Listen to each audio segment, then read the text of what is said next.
re-released the Temple and Man, which the Temple and Man, the little book you used to see, is only a chapter. They got 2 big volume books and they're going for $195 to vote the whole set. Damn.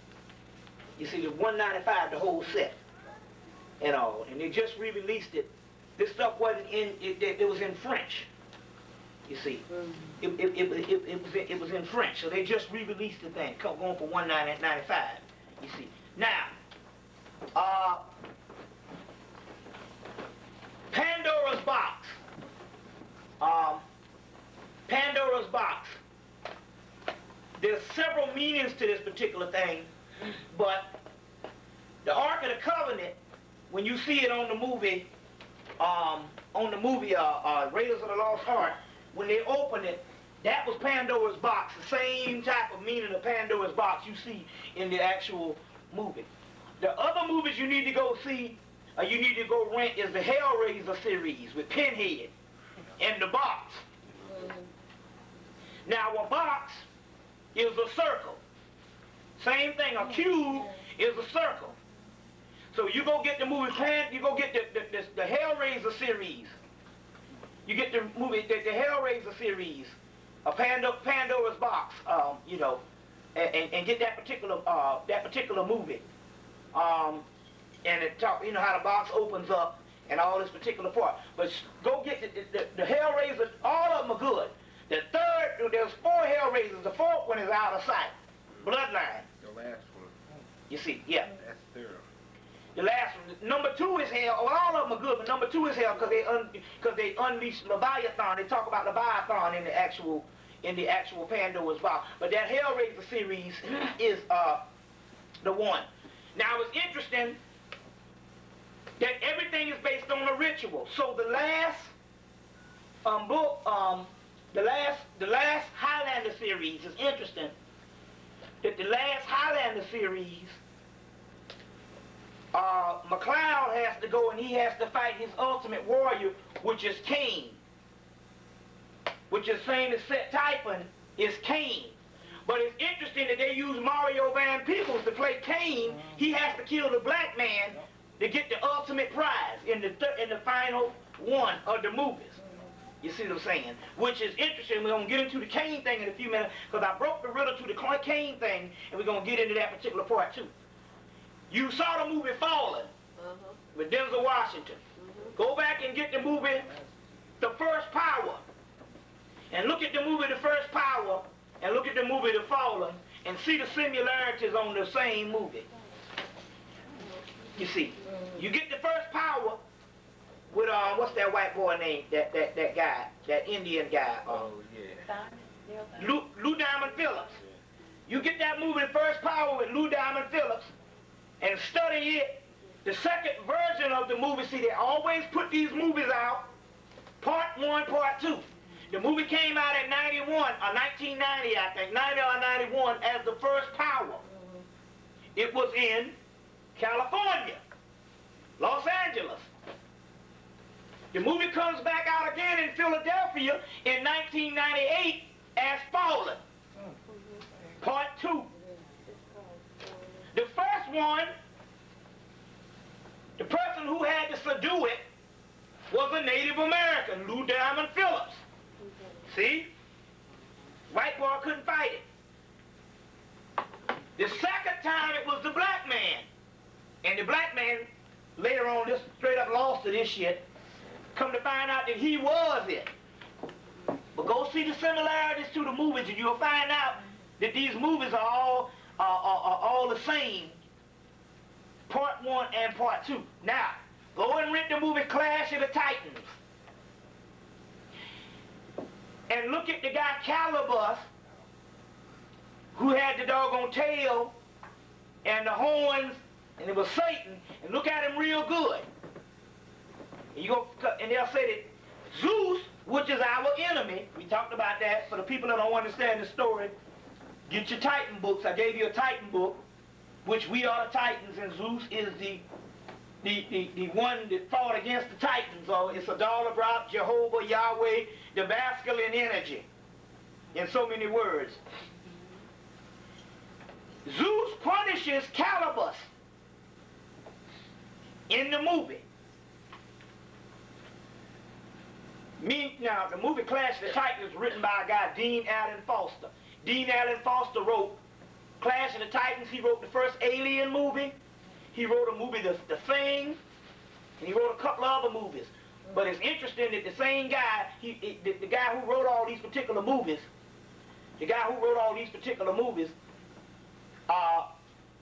these these movies are similar and they have a lot of stuff going on. But it's telling you that it's, like I told you before, it's the government entertainment Hollywood division that all of these motherfuckers is writing for. Yeah. So Dean Allen Foster is the one who wrote a lot of sci-fi. He wrote Clash of the Titans. So look in the movie and look who Zeus punishes. Now anyway, you must understand the mythology varies. The Greek thing, the same Horus, if you see, you want to find out more about Horus, or Heru, you go and read Hercules, Jason, and Perseus, and Apollo. Then you get, that's other Horus myths that made it out of Egypt because you know, a lot of stuff was destroyed in Kemetic, a lot of stuff the white boy is still holding on to. So that's, so a lot of that stuff you can find in the Greek thing, which is Etruscan, you know the whole deal. But it's interesting, so Perseus is two stories going on. Perseus is the Christ in the actual movie. But on the other hand, Calibus is this cursed figure that Zeus cursed.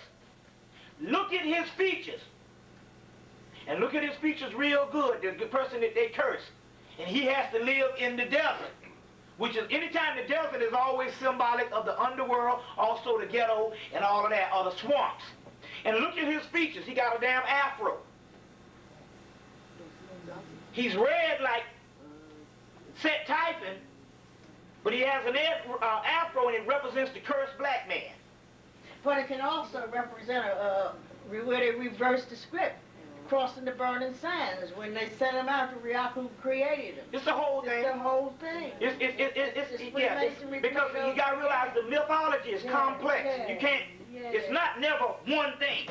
It has several meanings. That's why what makes the shit so advanced. That's why the white boys study mythology. Go get the movie The Garden. So a movie came out, Hammer. You know Hammer Films. They wanted all the Dracula shit with Christopher Lee. And your boy Peter Cushing, they did all these movies in the 60s and the 50s, Hammer, from England. They made a movie called The Garden. Well, the technology wasn't that good when they showed the actual Medusa, but it don't matter. Get the shit, buy it. The Garden, because the Medusa in there, that's the black woman. But what happened was when she come up, she was turning these crackers into stone. They had to go and get a motherfucker from Oxford who studied mythology to come up in there just to find out what was going on. You see what I'm saying? So the key is, the white boy was telling you that the mythology is an exclusive club, and you thinking it's just stories. And it's advanced shit. They got to know the script, and they study this stuff in masses. Yeah, and they study symbolism. The Freemasonry Hall down here on Broad. People don't realize this, but they have a museum there. And scholars come from around the world to go right to that Masonic temple to study the symbolisms on the various walls. Yeah, Delilah, it's interesting you said that. It's around me. Can you go get the book? Ice, the Ultimate Disaster? No, I ain't got that. The book I showed you today with the Masonic Hall. The what? Ice, the Ultimate Disaster, Richard Noon book. Oh, okay. You want that book? Yeah, the one I showed you today, the thing. I want to put it on the film. Because on the film. So my point is all this particular stuff, they study all this particular stuff, you see. But his name is Calibus. It's C-A-L-A-B-U-S. But when you go to the Greek mythology, you study Calibus that's a fictional thing because Dean Allen Foster, he's writing this mythology, but he's changing it up for his own story. When you go and find it in the Greek mythology, if you got the Sirius mystery, or if you got any Greek mythology, you'll find the word is Cerberus or Caribus, which is Anubis. So the guy that they curse is named Calibus. in the movie. If you go in and look at and study, it's actually Cerberus, which is the hound of hell in the underworld, which is Anubis. And Anubis represents, jackal represents death, That's right. doesn't it? Yeah, it does. Now,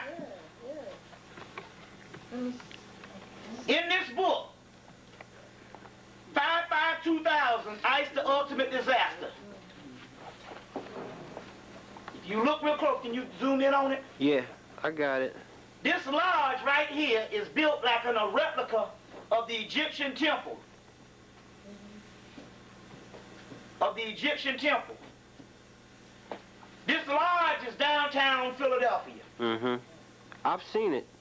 You see. Right across from The City Hall. Egyptian room, the Masonic temple in Philadelphia, Pennsylvania. You see what I'm saying? So it's some serious stuff going on. Egyptian room? Yeah. Let me see that around. Yeah. Now, it's interesting. Now, this is the same book, Richard Noon's book, that says that they were supposed to recolonize Africa again. In this book, on one of the pages, I got to go and find the page number. On one of the pages, this guy's a high mason.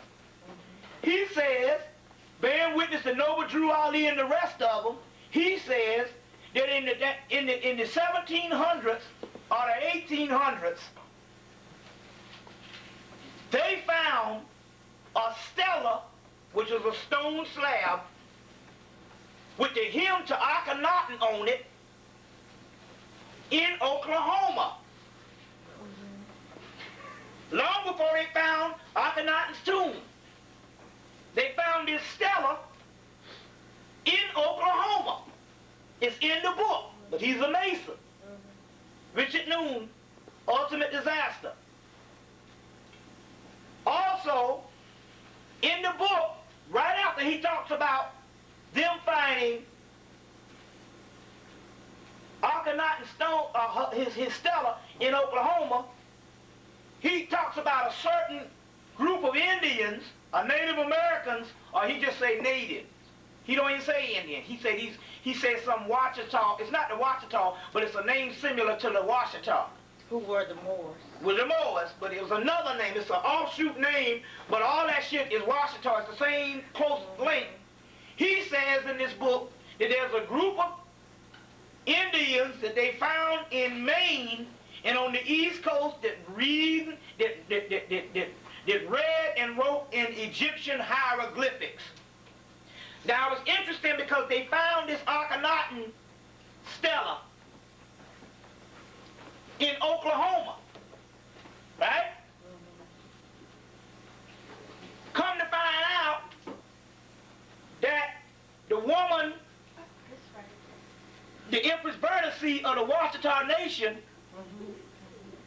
that supposedly got all her stuff back, said that half the damn records in the documents, a lot of the records in the damn documents of the ancient Moorish thing, of the ancient Moorish thing, a lot of the documents was in the damn building in Oklahoma that they blew up. Yeah. And in the museum, and in the Masonic Museum in Washington, D.C. Yeah. The case of Phil of the actual, portraying the dynamics of the exchange of... Yeah, to Alexandria, Maryland. Right, yeah. right. When they blew up the building, they just so happened to choose a building with all the records of the Wachita thing. Yeah. You see what I'm saying? So all this stuff here coincides. All this stuff here coincides. Go get the movie.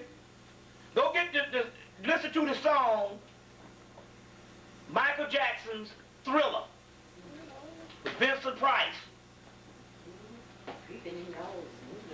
And listen to the words in it. It's got dropping a lot of metaphysical stuff. Michael Jackson's Thriller. Then you'll find out to go get the movie, The Haunted Palace. Vincent Price, The Haunted Palace, 1963. And you're going to find a lot of stuff in there based on the Necronomicon and bringing back Cthulhu. in the movie The Haunted, the movie Haunted Palace.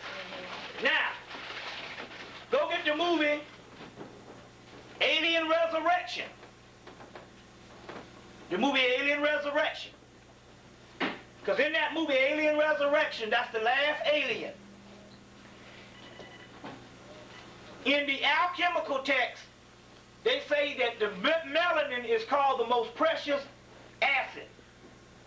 But in the movie, the alien has acid for blood. Anybody saw the movie Alien? Has acid for blood. But in Alien Resurrection, when they bring back Ripley Scott, her blood, she got the regular skin, but her blood is acid,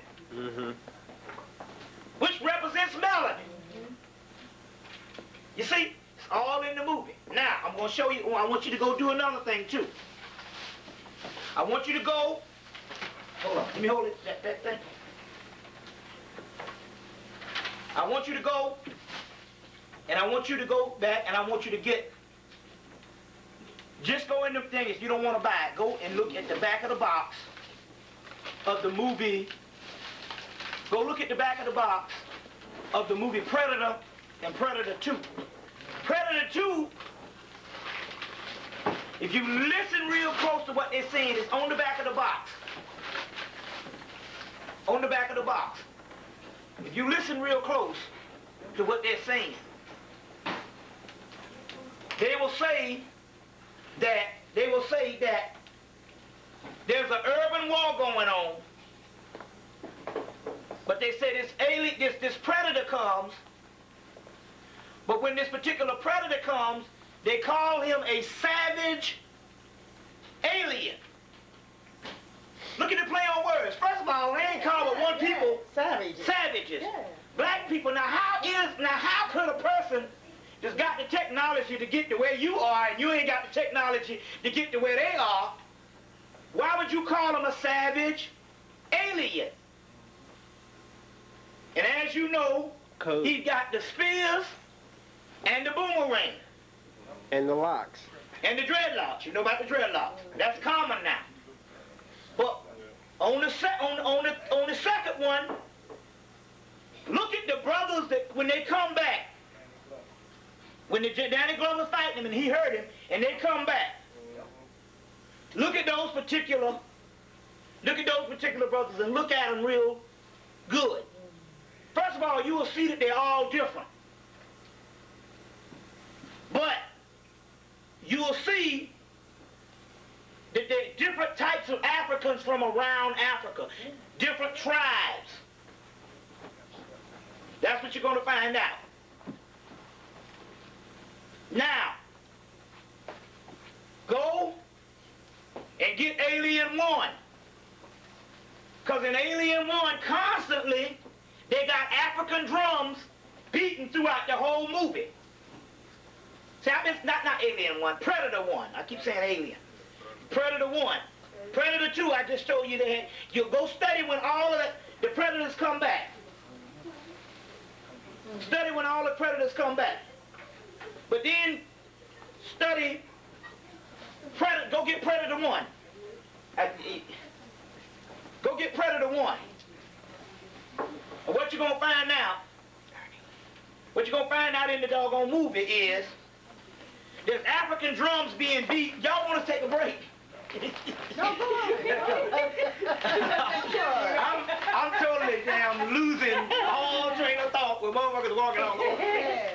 You know, and people eating shit. Now, look, in the movie, Predator 1, when you go get the movie, there's African drums being beat throughout the whole movie. Now, when you look, you're going to find out one thing. In Predator 1, they got a Native American, they got 2 black men, and they got a Got an Indian in there too. Native American, 2 black people, and this South American woman. Now, when the movie first come down, he comes by and he looks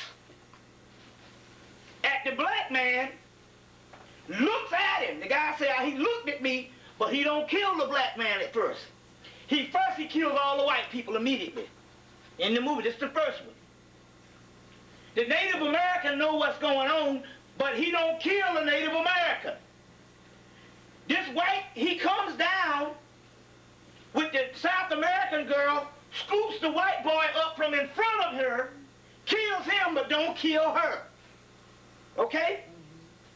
Then he done killed all these damn white people. The first cracker he killed is Jesse the Body Ventura, the damn governor. But see, I've been studying this thing, but I look real close. He ain't killing nothing indigenous. The Native American ain't dead yet. The girl gets on the thing. She gets saved totally. And they were almost out of the bitch. They was getting ready to go to the chopper, and both Bill Duke and your boy, Carl Weathers, they gonna decide to go hunt this shit. Because they black, guess what? Nobody has seen it. The Native American girl said the trees came alive and took them. Because they got melanies in the movie, but you gotta study that shit. They look at Carl and Bill Duke say, look at him, that's him, he in the tree. And Carl Weathers said, I can't say, look. Carl Weathers said, I can't see him. He said, look. And Carl Weathers said, oh, I see him now. That means that they got melanin. I'm looking at this shit here. Nobody can see it. The Indian, the Native American, he sent some shit going on there. He turned around and said, we all gonna die. The doggone girl, she could see the shit. She said the trees came alive. And she even told him about some shit, how the shit was going down when she was a little girl, the shit happened. They can't see it. None of the white people see it. They dying left or right. The black man go and find it. He said, there you go, right up in the tree, because he got the melanin. I'm looking at this shit. I'm studying it. Carl Weathers at first, you know, he said, I can't see him. He said, look. He said, look right there. He said, oh, I see him. Meanwhile, the damn predator looking at both of them ain't trying to kill their ass. You see, this predator, as soon as he see the white people, he kill them up. The predator looking at both of these motherfuckers, not trying to kill them. He only killed their ass when they did the Uncle Tom bitch to try to kill him. All right. As soon as they bowled up and tried to come at him, that's when he said, oh, y'all some punk ass niggas, and he took them out too. Like y'all just like the cracker. I looked at this shit and I looked at the psychology. Why is it that, and he came to Bill Duke twice, and he came to Bill Duke, turned around and looked at Bill Duke. Bill Duke shot at his ass, but he didn't try to kill him at first. Then he came again and looked at these two niggas, and the two niggas still didn't get it and went after him. Yep. And he died. And both of them got killed. Yep. Then he said, well, maybe the only sellout I got is you know, niggas, they're real dumb. So he said, well, maybe the Native American and the South American girl, maybe they got some sense, because they ain't all the way broke from their shit. So the South American girl get her ass on the helicopter. The Native American turned around, he about to get on the helicopter, this bitch turns around, because he got fucked up in the head, turned around and sacrificed his damn self. You see what I'm saying? To save fucking damn Arnold Schwarzenegger. And how Arnold Schwarzenegger had to kill him at first, he had to put on the black mud and become melanated in so many words to kill him. And I'm looking at this stuff here, but because, you know, I saw the movie 2 or 3 times. But this time I was studying, I said, look at this shit here. These damn niggas, he was not trying to kill them. But Bill Duke saw the mug. It was all in the doggone movie. It was all in the movie. Didn't he give Danny Glover? Now, Danny Glover, he looked at Glover? He looked at, you know, well, Danny Glover beat the other. Danny Glover was a nigga. He beat the motherfucker toe to toe. He really hurt the guy. So when the other ones came, they're like, you black. Yeah. Gave him the gun and got the hell on. But you got to study when they come off the ship. If you study them, it represented different types. They had one was shorter than the other one. One was taller. One was this. Talking about the different types of tribes of Africans. Yeah, I looked at them real close, and if you just study them, I would rewind that shit. But you got to get the videos, and you got to study them. You see, And then at the end, Donnie Glover turned around and looked. He come out the ship, and he turned around and he looked at the guy. He said, damn, we lost him. He said, don't worry, you'll get your chance. And that shit went off. It's very key that you understand that, because they've been doing this stuff for the longest. It's very key that you understand what is actually going on at this time. Now look at this. The Predator, Predator 1, Predator 2. The Predator 1 and Predator 2. Now, in that book, the Titan book, which we are the Titans, when it goes first from the classical script. Well, the first 4 pages are dealing with the round table, which we are the families of the round table. We'll get in that in a few minutes. The second part is the classical script. The third part, that particular part, you're going to see some names up in there. And one of the names you're going to see up in there is Asura, which means fallen angel, which Asura is the same as Osar. Because Osar in other texts is Asura, which means fallen angel.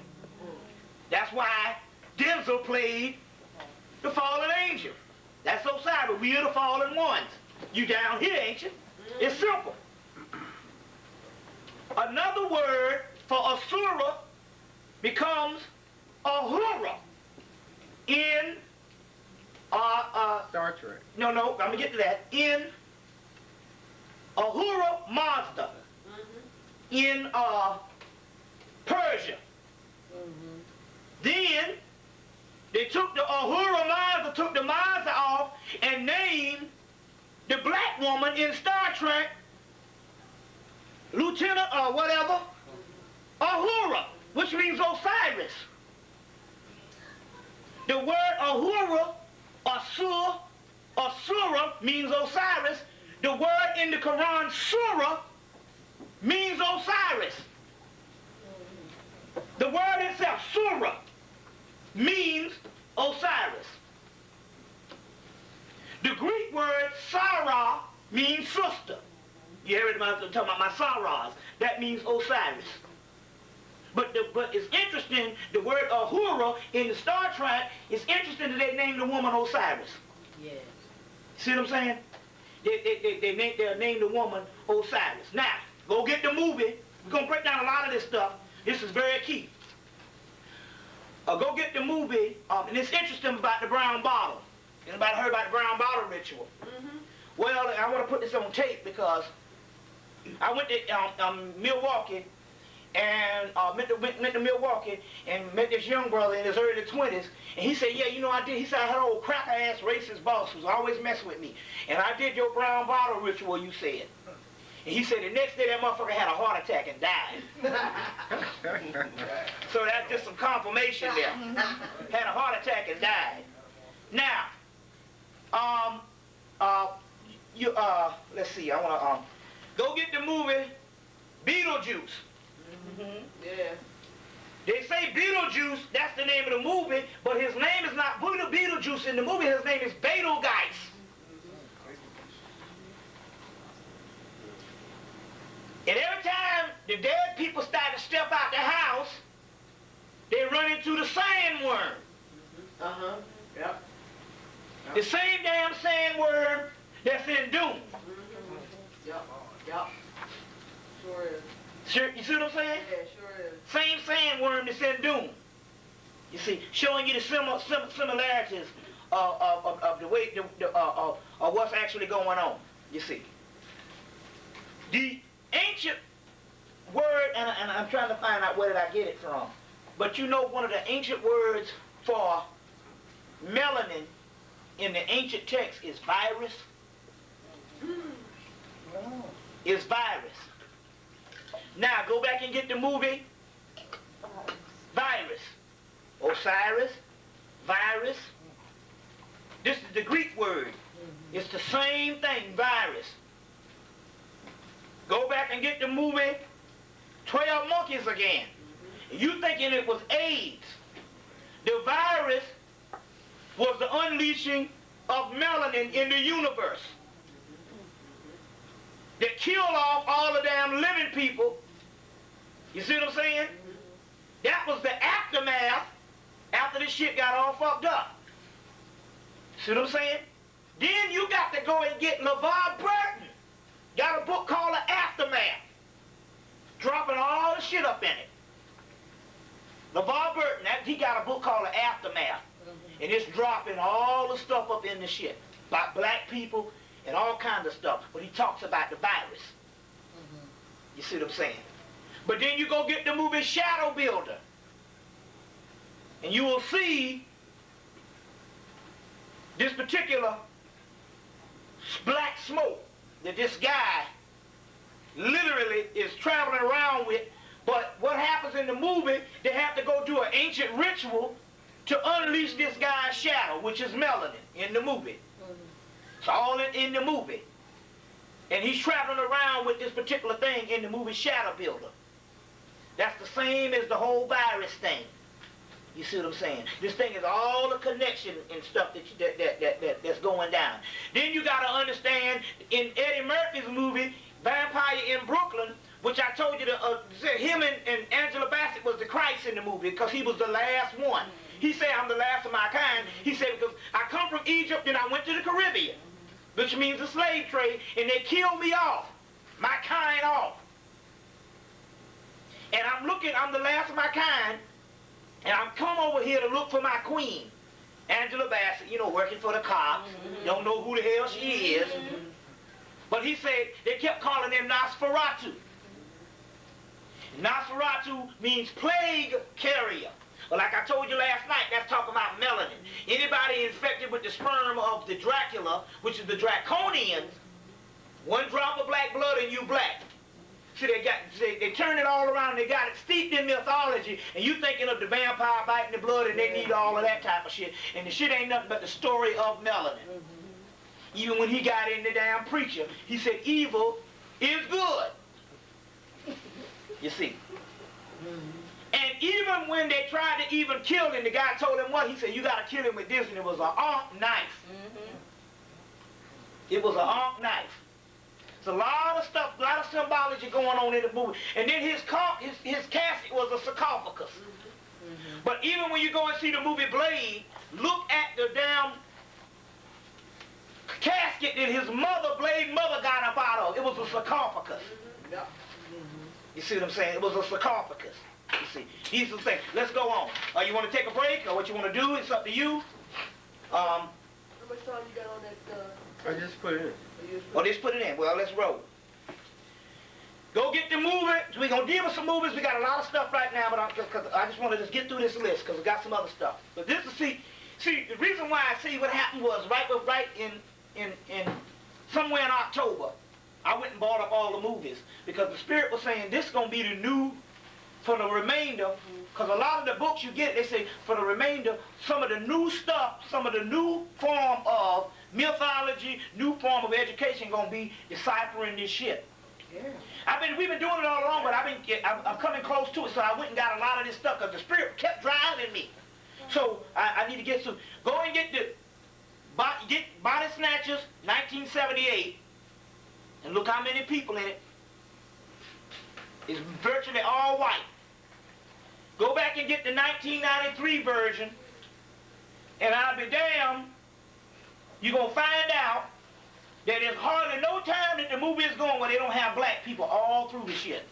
And they talking about cloning. But they got black people all through the movie. But it's interesting. There's two things. Number one, they talk about cloning. That's the first thing. Go get the movie The Thing, 1982. That's all about cloning. All these people work together. The people that worked on this, John Carpenter's The Thing is the same guy that gave you They Live. Now there's two things in the Invasion of the Body Snatcher. One is talking about cloning. We know that. The other thing is the guy on the movie on the cable show. The cable show that come and show all the old movies, American Movie Classic, said it's interesting when the first Invasion of the Body Snatchers that came out in 1956, he said half of America that saw the movies was scared to go to sleep. Which also, too, they pumped this movie again. It didn't work. They put it back out again. Made 3 movies of this thing in 1993, trying to get people not to go to sleep.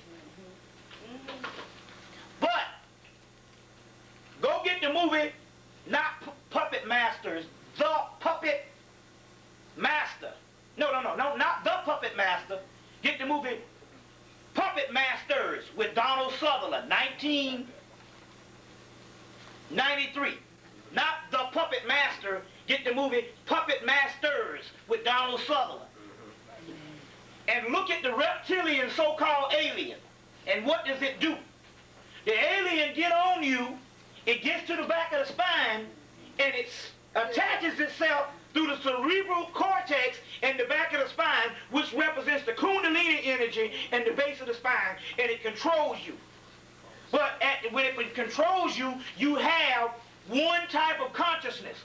Now, in that book, The Titan, I don't know if it's mentioned in the first couple of pages, on how when we were in Atlantis, we had one type of consciousness. Now, in the movie Star Trek First Contact, they're battling the Borg in the movie. And in the movie, the Borg woman comes down and says, we used to be like you humans, talking about these whites. But now we have evolved and we have one type of consciousness, which means we are all tapped into one type of consciousness. That's how Atlantis and Lemuria and these places was. They were individuals, but they had one central, they call it the collective higher consciousness. If you go see the movie The Puppet Master, when they took over, all of them had the collective higher conscious. It's the Puppet Masters, because they got one called Puppet Master 1 through 4. That's some old puppet shit. But there's the Puppet Masters with Donald Sutherland. They all have one type of consciousness. Now, the cracker on the internet is talking about the Draconians, Dan Winter, in the Orion Bardo thing. Yeah. He says we have identified this shit and we call them the Borg. Okay. So he's calling the Draconians, which is us, they calling them the Borg. Now, you got to go and get the movie. If it's still in the theaters, you got to go see it. If you got bootleg, go get it. The movie Star Trek Insurrection. How many people saw this movie, Star Trek? And you saw this movie, Star Trek Insurrection. It came out right before Christmas. The movie is about these group of people that used to rule the universe, but they found the secret to regeneration, which was melanin. They moved to this planet, and the rings around this planet keep them young. They had a woman up in there that looked like she was in her late 30s, but she was 300 years old. Meanwhile, there's another group of people who want to learn the secrets of regeneration, and they've convinced the Federation and Star Trek people to spy on the people who got the so-called melanin. You understand the run ring of consciousness and the different rings? And it's interesting because this is what happened in the movie. And it's highly metaphysical. In the Egyptian text, Horus gets his eye torn out. Who is the Christ? By Set. He's rewarded after the great battle by Tahuti. Tahuti gives him back his eye. Now Tahuti is the study in the mysteries of alchemy, which is the mysteries of melanin. It's metaphysical. The melanin gives him back his sight. Horus, or Heru in the Osirian drama, or in the battle of Horus and Set, you see, he gets his sight back. Tahuti awards him, because Tahuti is the staff of the Kundalini, the double helical structure, the DNA, the Kundalini, the black dot, gives him back his sight. You got that? He gets one eye torn out, but the other one is talking about the second eye. There's a book, Quantum Psychology, Robert Anton Wilson, where they say some people have 2 heads, some got 1. We have 2 heads because we have the doppelganger, our double, dual self, the devil. He gets his eye back. That's the Horus myth. Now, as you know, on Star Trek, The Next Generation, which is the one who's doing the movies now, LeVar Burton is blind. He first had these glasses, then they put him in some contacts on the movies. He was in the movie with blue contacts. And he could see with them. But he was a dead nigga. He goes to the planet of regeneration, which is the Saturn rings, and just got all these people that found the mystery to melanin. And he goes there, and the rings fix his cornea, and he can see again. That's the Horus thing. It's in the movie. Meanwhile, this other group of aliens is trying to find the secret to the regeneration of the secrets to melanin. They got the Star Trek people to spy on them in the Federation to try to get it. Come to find out, these other aliens is the children to the older ones that found out the secret, but they broke away from them, and now they have this thing, this machine to give them these facelifts, but the cycle is going and they can't get as many facelifts because their skin is deteriorating because they have one too many facelifts. But come to find out, their parents are the ones that found the secret. Now, if you know the mamas in South America, as well as the people in India, they call a white boy who has this skin disease, they call him little brother in India, or in South America, or they call him the children. They call him little brother or our children. So in this movie, they was talking about these other groups that was trying to get the secret. Come to find out, they were the damn children to the older race of people that represents them white people. Because, you know, in something they call them our children, but they was getting these skin grafts. So all the shit is in the actual movie. The last one, Star Trek Insurrection. So still, simply put, all these movies is really about the dynamics of melanin, and all the S is nothing but dialogue. Exactly. That's the theme, is the search for the... Exactly. Now, Godzilla and the X-Files, they talked about Godzilla was trying to replace, one species trying to replace another. Well, our inside, our inner species is trying to replace the physical, get rid of it. It was so that's what happened in Star Trek. It happened in, I'm talking about in X-Files. It also happened in Godzilla. Now, in the movie Lost in Space, they went on this particular ship. When they went on this ship, there was these little black bugs. There go that bug again. These little black bugs, and they had to get away, but the little black bug bit the villain in the movie, and he transformed and became black. He was real black when they got him at the end. You looking at how hideous, he was real black. And he said, at first I was scared or whatever, but now I found out the beauty of my transformation, how great I really am or whatever. And he represented the transformation of Osiris in the black, bitten by the bug. It's all in the act, it's all in the movie. You see what I'm saying? It's all in the movie. Now, it's interesting because in the movie Fifth Element,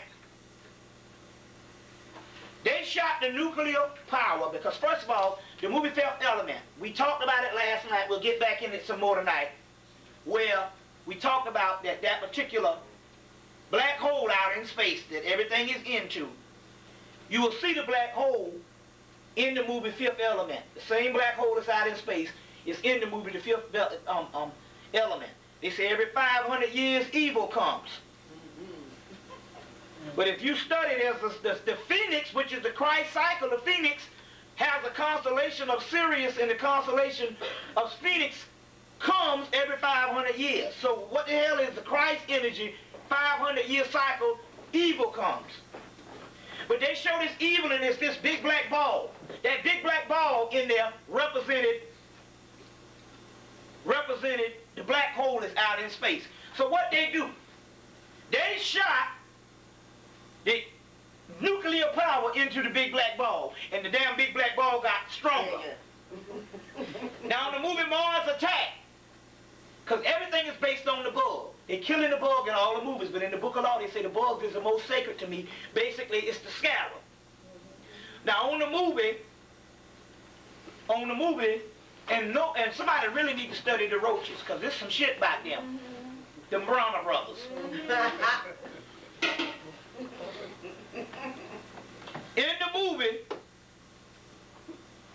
the movie, Mars Attack, the shit comes down, a spaceship, and the shit immediately when it lands, it turns into a bug. It's got bug legs. There it is, the bug again. Yeah, that's one of the baddest movies came out. Yeah, Mars Attack. Then, just like in the movie, see, they also showing you that when this shit hits, ain't nothing you can do. Also in the movie, just like Fifth Element, when they shot those things into it, they shot the nuclear thing into it. And when they shot the nuclear thing into it, right after they did that, it got stronger. In Mars Attack, they shot the nuclear device. As soon as they shot the nuclear device, they sent this little old rubber balloon out there, and it got the energy from it and took it back to the ship, and they sucking that shit up like that and all that laughing. Now, it's interesting,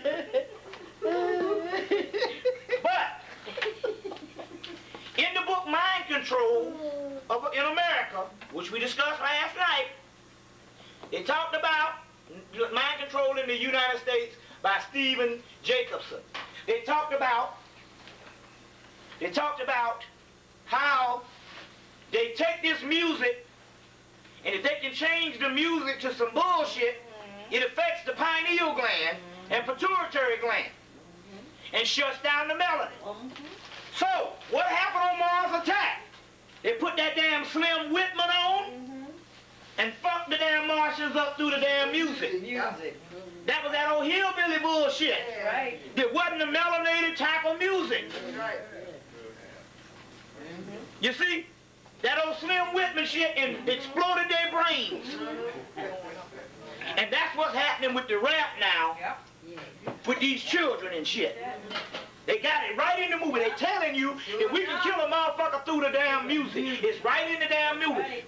That's right. But in the book, he talks about this. Based on that's how they can shut down the doggone pineal and pituitary gland. And they did it in the doggone whatchamacallit. And we thought that shit was funny. That shit was true on the way they're doing it. And they were sending a signal that all this new music, the new shit, that's not classical music. Classical black music or classical, because rock and roll ain't up but classical fucking blues. All this new shit, because they done cut out the rock and roll from the 70s. That shit was Aleister Crowley and Led Zeppelin, and them motherfuckers was Crowley and them boys. They done cut out all that shit. You see? So, and what we was talking about, all that shit shuts down the whole pineal gland. You see? But it's in the actual movie. The movie Event Horizon, which the Event Horizon is the real scientific term of the black hole. I've seen that movie. Yeah, of the black hole. The Event Horizon Going home. is the same as Horus on the horizon. That's right, going home. You got Horus on the horizon, which is the Christ rising. Event Horizon is the same thing. You see what I'm saying? Is the same thing, but it's interesting. In the movie, he talks about what's on the other side of the hole. He said evil. How the hell evil on the other side of the damn gateway of the universe, other side of the universe? He said evil. So they use your boy. Now this is interesting. In Stargate, see all this shit, part 1, here come part 2. That's how they do these movies. Now in Stargate, when they finally got the Stargate to work, what did the shit turn into? It turned into fucking H2O. Right? Water. Water, right. In the movie Event Horizon, first of all, you see the chaos symbol. Right. You know, that's the sun with the spikes around it for the people who don't know. You see the chaos symbol. But you also see for the first time, you saw water in the other one. In this one, you see a black liquid. Yep. You see a black liquid. See what I'm saying? You see a black liquid. That's because the ultimate water mixed with chaos which is melanin, gives you the opening. So they're telling you that the key to this whole shit is water. It's in the actual movie. But they had to use the whole black man to try to shut the shit down. But he didn't. You got to go back and study the damn movie again. First of all, the event horizon, if you looked at it, was an arc. Yeah, sure was. How many people saw the movie? If you looked and saw it, when they showed it all from it one time, it was an arc, the whole station. That's right. Now, when they blew the shit, first of all, the guy cut off his fucking eyes. He said, we won't be needing no eyes where we going. Right. Nope. But you got to go back and look at it. You want me? Did he fuck up his mouth too? Yeah, all of that. Cut himself all up. But they killed the crack in the movie, but the shit brought him back. He said, that shit brought me back. Because the chaos sphere, there is no death. That's right. Now, it's interesting in the movie, this is what happened. You know, the white boy went through the thing and couldn't take the black, couldn't take the melanin. Went crazy. Denzel gonna blow up the shit and sacrifice it for damn humanity. Okay? That was Fishburne. Yeah, Larry Fishburne, yeah. To sacrifice it for humanity. Now, it's interesting. They blow up the shit. They blow up the shit. And when they blow it up, you gotta look real close. It opens up the artificial gateway. One piece blow off and the people go back to Earth. The other part of the ship go through the damn gateway. So they didn't destroy it. The mission was accomplished. Denzel blew up the part in between the two. The other part went into the other ship. Blew up the opening. He blew up, yeah, he blew up The way. the wing, yeah. Way. The way, but the shit opened up and the other part dissolved on. So Larry Fishburne made it through. It's very key. You got to go and study this thing. You got to go and study this particular thing that's actually going down. So now, I want to show you this particular part here, because you've seen these particular things, but I want to show you this. This is amazing. You've seen this. You've seen this. Some of you seen this in the occult literature, but I want to show you this. An upside down star. You've seen this. The upside down star makes the sign of the Baphomet. You've seen that. The sign of the Baphomet is also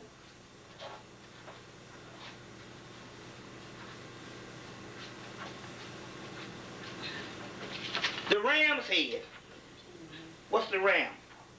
Capricorn. Capricorn. Well, It's also Aries, too. Aries, but it's also Capricorn, because it's the Baphomet goat has the same. This is the Baphomet goat. You've seen these symbols.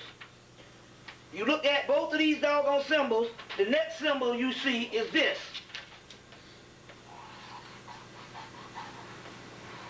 Which makes our people the masters, or even just observing life. The other two symbols, these two symbols that you see here, which give you the different things, the Baphomet, the pentagram, what's that? Which one is down? The hexagram? Or the pentagram? Pentagram. The pentagram, all of that you see, and in the Aries, and also the Capricorn goat. And it's symbolic for the male energy. It's going down. The tip is going down. What is that? No, look at that. That's the uterus. That's it. The uterus. The uterus and the fallopian tube. Right. All the same damn shit. That's right. That's what it is. That's what it is. It's all the same thing. You see. Which is the ultimate devil. Female reproductive.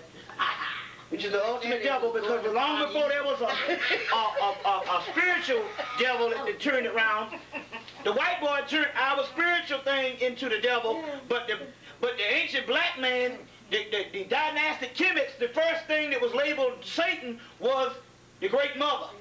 Isn't that the 5-pointed star with the circle in the middle? Yeah. Yeah. You see. With the whole red thing. You see, it's all up in there. You see. Now, Heaven is between the man. That's right. So that's what that particular thing is also dealing with. Now, let's see here. Now, I want to get a couple other things here. In the movie, when you go back and get the movie, when you go and get the movie, the Phantoms, they're going to have the same black substance that is in Phantoms is the same black substance that is in X-Files. So here's a movie. They take these movies and they make part 1, part 2, and they put them in different movies. It's the same doggone black substance. It's the same black substance they're talking about this whole month on X-Files that they're fighting against. Yeah. Now, which in the movie Warlock, Armageddon, he bled the black blood. But in the movie Warlock, Armageddon, he was trying to get these stones back together. But there was one stone that bind all the other stones back together in the movie. If you go back and get the movie, they said that the chief stone that bound all the other stones back together came from Egypt. And then you go and get the book.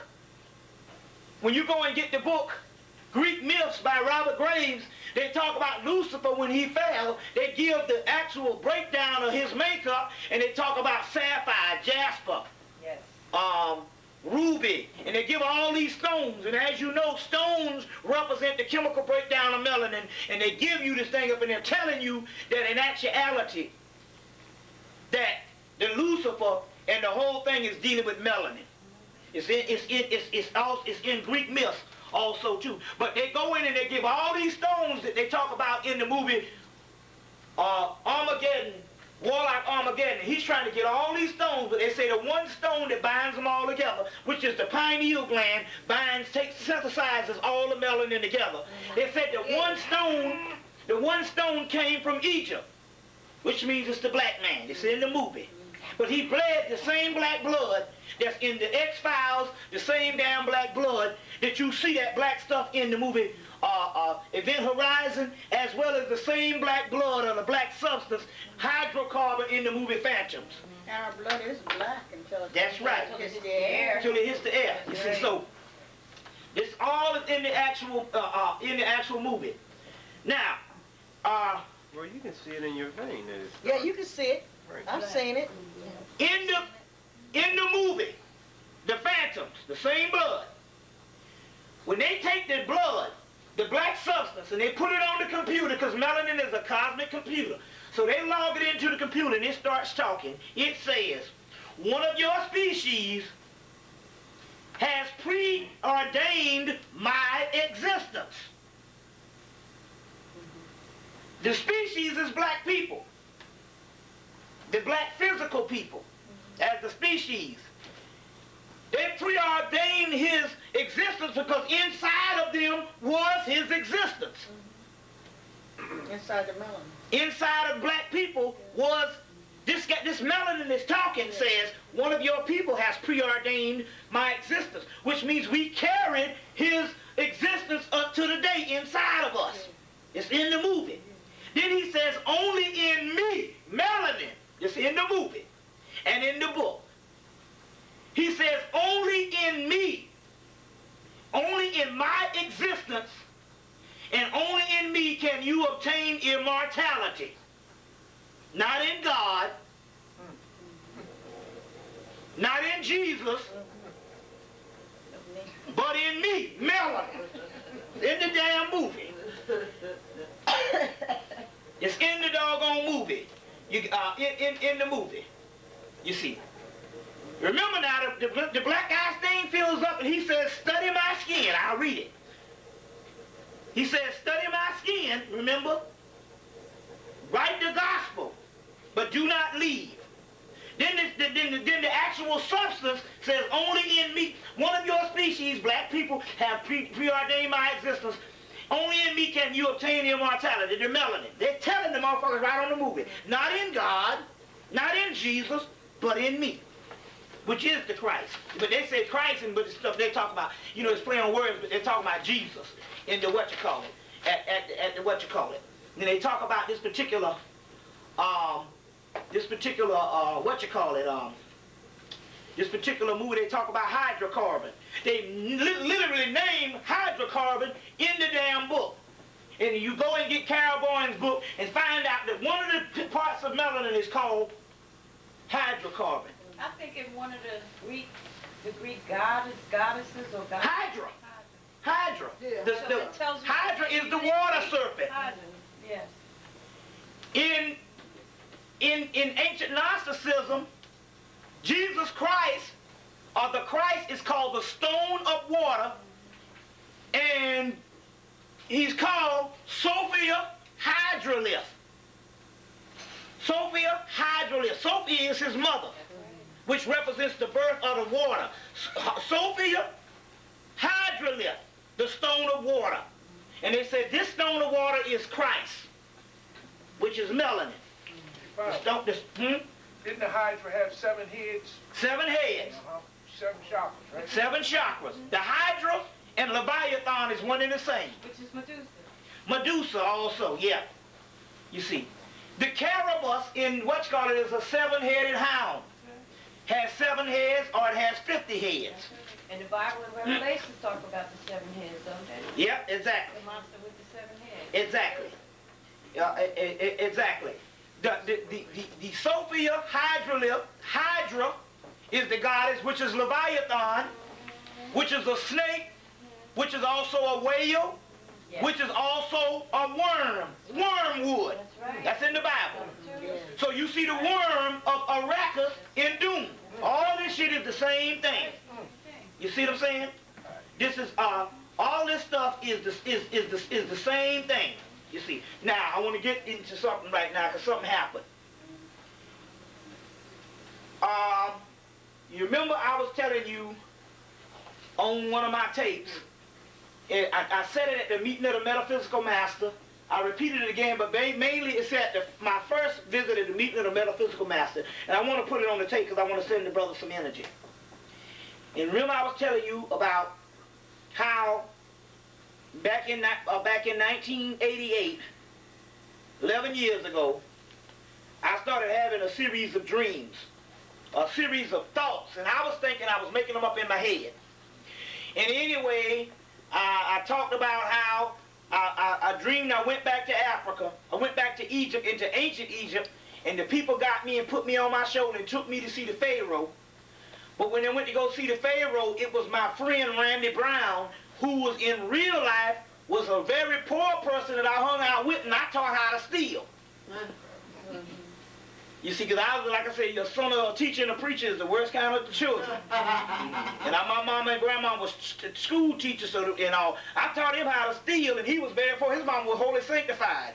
But as we grew older, I grew out of it, and he kept stealing and broke in somebody's house when I was in the 11th grade, and he went to jail. You see, and I told you how he went to jail, but when I had the vision and saw the Pharaoh, it was Randy Brown as saying, in one life, this is the same damn person that's in jail. And he went to jail, and every year I was in college, this brother was in jail, and I stayed in college so damn long, for almost 8 years. And at the same time, when I got out of school finally, because I used to use college as a 3 hots in a car, I'd get in school just to have lunchroom after a while and stuff. But after I got out, the year I got out is the year that motherfucker got out. After 8 years, he got out of doggone jail. But when he got out, he had regressed. When he was in jail, he didn't talk to nobody or whatever the deal is. And he went in, he was about 17 or 16 when he got out, although he was like 28. And we had to teach him, like Randy, you know, Randy, they don't wear them big ass puff sleeve shirts with the fucking pictures all on them no more. With them big ass butterfly collars. Tried to teach him how to shave. Literally had to teach him how to be an adult and bring him up to 1988 or 89 at the time and stuff. But anyway, to show you about the remote viewing and why we do this stuff here, the white boy studying my goddamn tapes. They hit a point where I said that Randy Brown was the damn Pharaoh in one of my visions. They go and set Randy Brown up last year and send his ass back to prison. Now remember, this man stayed in prison from a juvenile. He stayed in prison from 17, 8 years for one offense, the juvenile.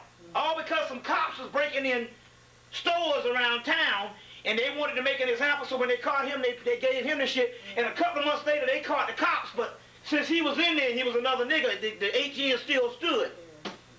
You see, for breaking in stuff. Anyway, they came and got the brother last year and put him in prison on some bullshit.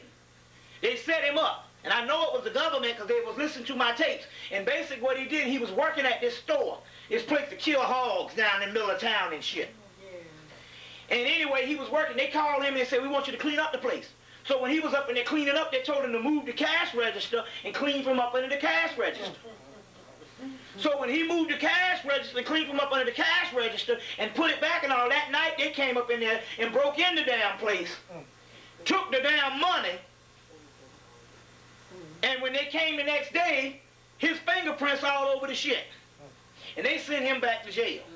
But the spirit was also saying that to do the work you was doing, his spirit was almost the same as yours. I was an artist, he was an artist. But I was middle class, like my people, some of the richest people in the town. He was the poorest motherfucker in the town. I mean poor. You see. So it was almost like my opposite as far as he went through the sacrifice so I was able to do this. Yeah. So when the motherfuckers started getting scared and they were studying my tapes, they went and got him. Yeah. You see what I'm saying? They went and got him too. It's very key. So they can't. Other self. He was the other self, but he was the one that go through the hell. He was manifested as Randy. As Randy. It was you. And I'm Robert. Yes. You see what I'm saying? Yes. He's an artist, I'm an artist. I met him in the second grade in 1968. And we remained friends all the way, to this date. You see what I'm saying? But he was out, and guess what? He was released from prison in 1987. They got him back, and he went back to prison the same time that he was released in 1997. But he wasn't even on probation. Because he had done all that stuff, 10 years he was out. But my point is, and it also goes to say, that on the other hand, they, see, when the gods played percentages, our higher selves, they say, well, we're going to sacrifice a whole bunch just to get the people in the gathering, which was these small group of people in the East Coast mainly, and scattered out throughout the United States to come together to get this knowledge. The other ones will go through all the hell. So each one of us got a counterpart that's going through the shit while we supposed to be doing this. Yeah. But the thing is, we supposed to stay immersed in this. I don't care how long it is. We supposed to stay about the business of getting this kind of shit because the other motherfuckers is somewhere sacrificing. So we ain't got no time sitting around drinking some brews and not doing nothing, just being dead niggas. So just remember, for every damn day that you spend not learning, somebody else is sacrificing. They said we got to sacrifice those particular people so a certain group of people can learn this shit. Learn how to be gods. We're going to send, so for each one of us sitting here tonight, there's about 100,000 niggas that they done fed to the damn slaughter for each one of us that will be in the damn gathering. But there is at least one opposite part of each one of us is very close to sacrifice in some kind of way. It might not be jail, it might just be some dead shit, or it might be some fucked up shit. Now you understand how black people felt Jimi Hendrix depressed them. Not depressed like psychologically, but through this type of knowledge. Yeah, you see, it all comes together. But I want to say that whole Randy Brown thing, it also goes to show you as this particular part, this also going on. So let's see. Going right along. I wanted to put this out because a brother brought this to my attention, and I never really thought about it in the manner on what he's saying, that he's right. Because there's another sacrifice too. Go out, just go and ride around and go to an area where it's probably the most fucked up area in town. Just you can go do the case study. and look at the skin color of the ones that's left in that area. I'll guarantee you the majority of them are real dark skin. Yes, yes, yes, yes. And I'll it's guarantee- but it's a different kind of darkness. It's a sickness going in there. It's a sickness because I was telling, my daughter and I were talking, and we were talking about one of our relatives, and I asked her, I said, pay attention to their skin, sissy. There's something in their skin, but that color in their skin is evil. It's a gray looking It's thing. gray. But this is the thing. But still, Gray. even though that's one aspect, but just look at this here. But I'm just saying this particular part too. See, this society is real subtle. And the brother brought it to my attention. Look at the majority of the people that's in the downtrodden. In my neighborhood, the ones that's, especially if I go on further into the real destitute part, count the amount of light-skinned people walking around. There might be one or two based on 30 or 40 blacks and hardly non-existence. See, they got a caste system going. It's interesting. I'm going to show you. Yes. That's going down. Look at the amount of people on all the shit right now. If you look at the amount of people, look at the amount of people in prison as well as everything is fucked up. And look at the base. You're going to have some light-skinned people, but the bulk, look at the people, and it's separated by color. That's right. God brought it to their attention. Now, I'm telling you, you go and ride around to a place where they got the most bums. Now, since July in Atlanta, I have counted over 350 black men bumming quarters on the street, bumming. Out of that 350, had two brothers that was light-skinned out of 350 black men. All of them were dark-skinned. See what I'm saying? So, they have come in and there's a caste system that even if you go into prison, although they will have light-skinned people in the prison, that's what throw you off. If you stand back and look at the amount of brothers that's incarcerated, you're going to find out that it's going to be more dark-skinned brothers. There's a caste system going on. If you go to the ghetto right now and go look at what's left of it, and look at just stand back and look at the amount of people, I'll guarantee you that the majority of the people that's in the downtrodden is separated by color. Yes, yes. It's dark-skinned people. Yes, yes. This is some amazing shit. And the color that surrounds that environment is gray. It's great. That's the next thing. It's an ashy look. Yes. And like Juju say, some of these people wash every day. Yeah.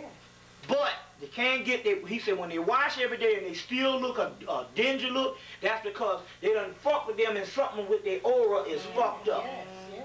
Something with their aura is fucked up. You know some people wash every day, but they always look stink.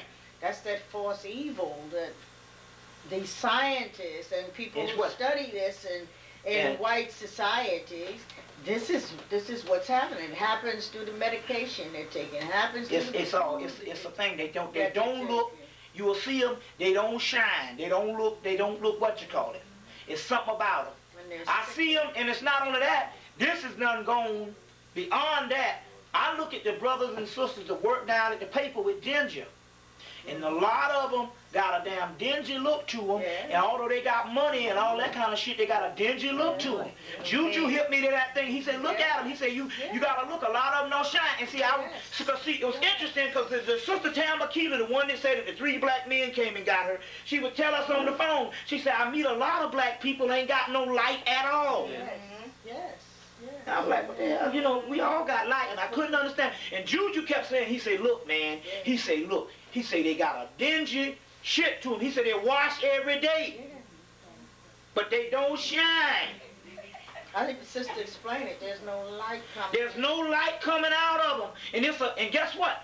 This shit is an epidemic among black people. I look down here, and so now, although there's a caste system of dark-skinned people, I sit up in front of Starbucks. That's my office now, downtown Atlanta.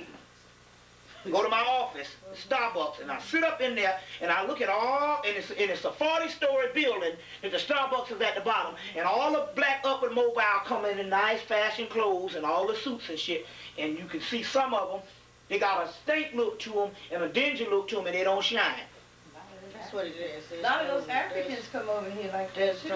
It's a thing, they dusting them up, and then you'll look, and you'll see, if you look real close, at some of these movie stars. Yes. Yes. Big rat. Yeah. They don't shine no Right. more. Right. They don't shine no more. No light for it. You see what I'm saying? It's going like that type of thing. That's what's going down. That's very key that you understand that. Yeah, that you understand that. Now, I told you about I think I told you that they put B12 in the crack cocaine. Yeah. And the B12 is a neurotransmitter that goes straight to the brain and goes up in there. Come to find out also, they put melatonin in crack cocaine That's too. what makes them addicted. That's why it affects them like a cousin. That's they right. can't get off it because it's melanin put in it. They got melanin in that crack. Now, But then, you know, I don't know whether or not that was deliberately designed for black people. I think that melanin, that B12 and crack cocaine was really designed for white people. White people come into your neighborhoods, they tell a brother, hey, this is what I'm selling. This is what I want you to well, sell you for know, me." I Richard Pryor still talked think about that. It Well, was you know, for it's them. interesting because Richard Pryor talked about that in one of his things about, you know, motherfucking cracker gave me some shit and I was all fucked up. And if you notice one thing about it, when white boys get on that shit, they get a good time, and yet they can get off that shit. They can kick it with Because it's rehab. not- 2 weeks. That's right. It's not And shit, it's right. They can and kick all it in them what's called. But additives look, are for them, and we cannot take the same. but they do have Same melatonin doses and that melanin they in can. that crack. Yes, they Now, do. That's what it is. they got the what's called. Them. Now, remember I was telling you about Cigarettes too. the Grim Reaper. About the Grim Reaper is in actuality it's an ancient, it's an executioner, but also it's Osiris. Remember I talked about that? Osiris becomes the judge of the dead when he ascends into a mentor. The Grim Reaper, then I showed you the Aleister Crowley card where they showed the death symbol and they showed the Osirian hat. And it's in all of the ancient stuff they said that the problem with our people is we have lost the mystery of death and we don't understand death. That's right. That's right. You see, we don't understand death. Anyway, the white boy done put a movie out with this shit, and Brad Pitt is playing Osiris, the Grim Reaper. You just thinking the Grim Reaper, you don't see. It's a movie called Meet Joe Black. First of all, Joe is a straight up nigga name. Old Black Joe. Right. Black Joe, old Black Old Joe. Black Joe. Old Black Joe. Old Black Joe. They The movie say called Meet, they're telling the people for the first time, Meet Joe Black. and the other old saying is everybody must meet Joe Black. Joe Black. Right. Everybody must meet Joe Black. Right. But Joe is a nigga name. Old Black Joe. And Black, in the movie, he's playing the Grim Reaper. Anthony Hopkins is about to die, and he comes in, and Anthony Hopkins is rich, and he comes in, he takes this other guy's body, comes in, romances the daughter, prepares her for, so when what's-her-name does leave, she will have this love romance to carry on. And the man that she gonna fall in love with is Brad Pitt. This Osiris is using his body. Then he prepares the way. What's-her-name realizes it's about time for him to die. Anthony Hopkins. He takes Anthony Hopkins and then put the other boy's spirit back up in the body, and they go and meet and shit. It's the movie Grim Reaper shit on Osiris. You gotta understand the symbology. Meet Joe Black. Now I'm gonna show you something. You remember in the movie? See, this shit all coming together. You get the tape, it's gonna be hell. You hear. Remember in the movie Men in Black, They was talking about that it went to the little dog, shaking him. The dog stopped, and they were shaking him. And the little dog, and they talk about the galaxy is on Orion's belt, and it was the little ball. Right. And he said, the galaxy he said, you Earthlings, you thinking everything got to be big, but it's so small, it's the atom. And he said, what? And the dog said, well, it's the best. He said, why do the galaxy want it? Why do they want it? The bug wants it. Why does the bug, the black man, want it? He said, because it's the best type of subatomic nuclear weapon. Okay, which is talking about melanin. Subatomic particles. Now, the Haddock point, the Haddock nuclear point. Whereas nu is big, Haddock is infinitely small, and all the loose energy is concentrated into one small Haddock point, and that's melanin, subatomic particle. Okay? Now, I got this book called The Unknown Spirit by Gene Chron. Remember I was talking about a book that I was in the store in '94, and they had a book on Ramesses' mummy. And it talked about some memory or some type of extrasensory stuff that was going on about Ramesses' mummy.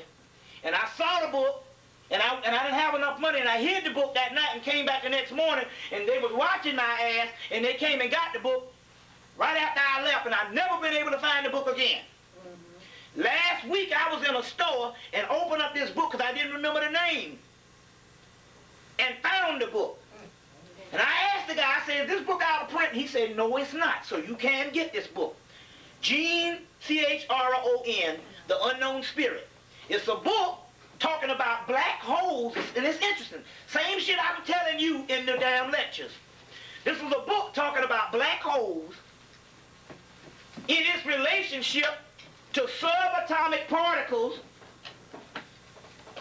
which is neutrons, electrons, and protons, as well as the human spirit. Okay? Now, in the movie, they talk about the subatomic particle, and they talk about it's the best kind of weapon. Now, go get barbed wire again. I saw it again. They was looking for the black girl that played on Young and the Restless. She was the movie. Okay? In the beginning of the movie, they looking for her because they're trying to get her. She found the cure to the virus. Okay? They looking for her. We knew that stuff. I told you about that in the last movie. But I went and got the movie again, and I looked at it again. And this is what the motherfucking man said when they was looking for her. And this is what they say. They say that this black woman's DNA is needed for a biological weapon. That's the key. It's right in the movie. They said, why are you looking for her? We knew they was looking because she had the key to this virus. In the movie, barbed wire with the white girl, with the titties and shit, they put her in there to throw everybody off. It was a movie about the black woman. They said her DNA is needed for a biological weapon. It's in the movie. Nuclear DNA. Nuclear Only in the black DNA. Only Once in the again, black everything else was Nuclear dialogue, but DNA. that was the You got to get it. It's in the dialogue. They said her DNA is needed for a biological weapon. Just like Blade, they say you are the key. You see, it's all in there. You see what I'm saying? It's all in that particular part. Now, this is the next thing. Now, let's go on. This is very serious stuff. See, I wanted to put together a movie, a lecture dealing with serious movies. You can go and get the movies. Go get the tape. Now, I've been talking about these movies before, but I went and bought all these movies. I got them real cheap, and I traded in old bullshit movies, and I got a whole library. So I went and I bought The Shadow. Alec Baldwin. The Shadow. Now,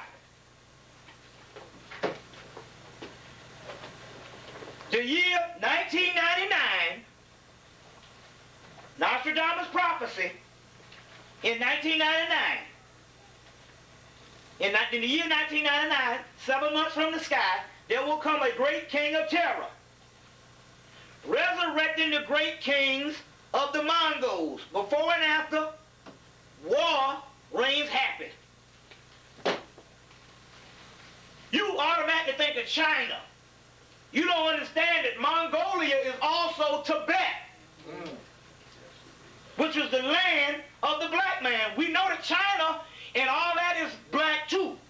We know that those are original black people. But what we didn't realize is Mongolia is also the Tibetans. Not the Dalai Lama fake motherfucker. That's some fake shit. These are, you see, you gotta realize this. 7 years in Tibet was based on the Nazis' occupation of that land, and what the Nazis did, the Nazis' goal was to go into Tibet and kill off all of the black people. Once the Nazis ended in once the Nazi regime ended in 1945, the fucking Chinese took over, and that's their job, to kill every black person in Tibet, just like it was Russia and doggone what's your boy name? Stalin's job to kill 100 million black people. Just like it was the people in Albania and whatever that place was to kill the ethnic cleansing, to kill all them people in the late 90s. That's what all this shit is about. To go around the globe and take out the black man.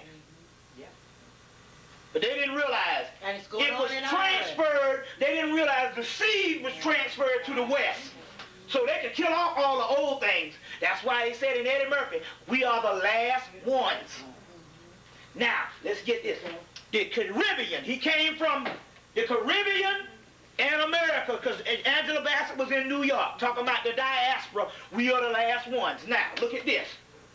Let me show you something. Let me show you something. Tibet is an ancient black man. Now, remember I told you that there's a book called Carl Robin Evans, a book called Sun Gods in Exile, and I was at the lecture here when I did the lecture here in it was in Nexus magazine, and I showed you the picture of this guy wrote a book, Carl Robin Evans' book, Sun God in Exile, and they showed an ancient black man supposed to have been shipwrecked from Sirius. The guy said, we came from Sirius and we were shipwrecked, and they showed this nigga motherfucker looked like Ernie Isaac. Look at damn Isaac, brother. From Tibet. Okay? Now, go back again. Hold on. Look at this. The year 1999, 7 months from the sky, will become a great king of terror. In this book, it say Jason, July, August, September, October, November. You see, sometimes we think January to July. It's all the same cycle. It can, but let me show you what the deal is. 7 months from the sky will become a great king of terror, who will reestablish the kings of the Mongols, which is Tibet. Now you gotta get past the bullshit based on the skin color.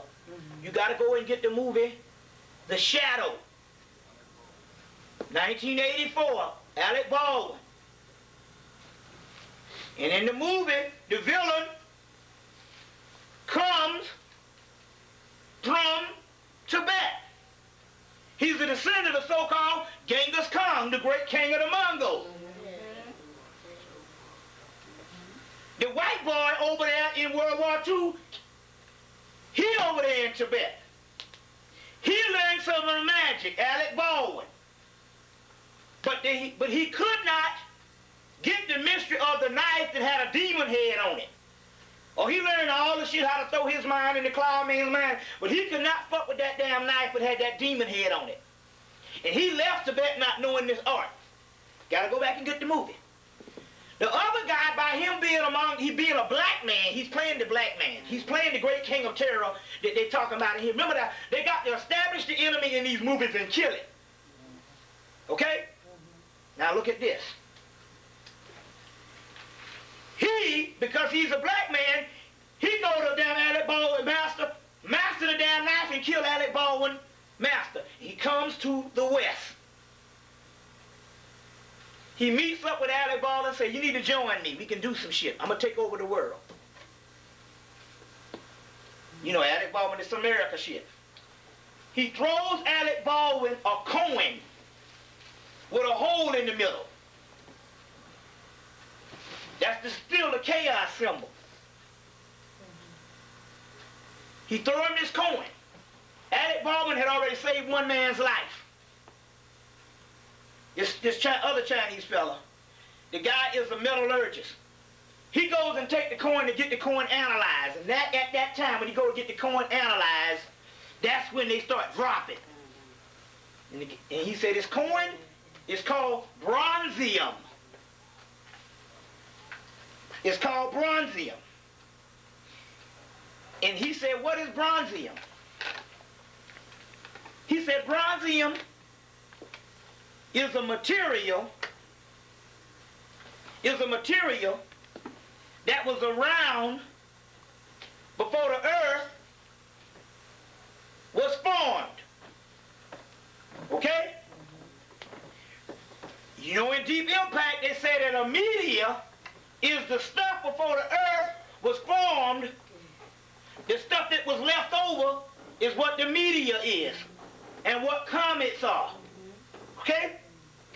They tell you that the Damians are what you call the Titans, or what you call the black man. Inside his soul is the stuff that was left over before the creation of this world. You see what I'm saying? Mm-hmm. But he was slain in the process. Now go back to the Bible. In the Bible, they tell you in the book of Revelation, it's in the book of Revelation who is supposed to be saved. The Titans are the Nephilim, are the ones that were slain before the foundation of the earth. In Revelation, they say the ones who are to be saved are the ones that were slain before the foundation of the earth. It's in the Bible. So, Osiris of the Asuras, which I got in my book there, you will get it in there, are the fallen ones that were slain before the foundation of the earth. They are called the Nephilim. Well, if the Lucifers or the Satans or the fallen ones are the ones that were slain before the foundation of the earth, what the hell in the damn book of Revelation, they say the ones that's supposed to be saved are the motherfuckers that were slain before the foundation of the earth. Those are the fallen spirits. It's right in the damn book. So it is. Now you go get the movie Shadow, he say this bronzium is some shit that was around before the earth was even formed, which is melanin. Alec Baldwin said, well, I just want to know, can you use this shit as some type of nuclear weapon? And the guy says, I'm not quite sure. He said, but if it's encased in something, it will act as an implosion, and then you will get your explosion. The bronzium outside, he said, I don't know if it can. But if it's encased in something, if it's encased into the human body, he said, then you will get your implosion. It will act as an implosion, and the structures would implode. Like explode, it's implosion, and you would get your explosion. He said, how hard or horrible will it be? He said, no one can ever really know, which means it'll be very hard. Just awful. Same while he got this scientist working on this device. They showed the device. It's a round sphere with all these shit sticking out of it, which is the chaos symbol. That ball. It's all in the damn movie. In the movie, this guy goes set up shop right downtown in the damn old hotel that they had just built, and it just disappeared. They just remodeled it. He goes set up downtown. The shadow comes out at Alec Baldwin and says, there's the hotel right there and I can see it. He said, but all the people riding around can't see it. It's almost like they zombies. That's the mind control. It's in the damn movie. You gotta go see the movie. He said, they're all riding around like zombies and they can't even see the shit. You see what I'm saying? Yeah. Now, the movie goes on.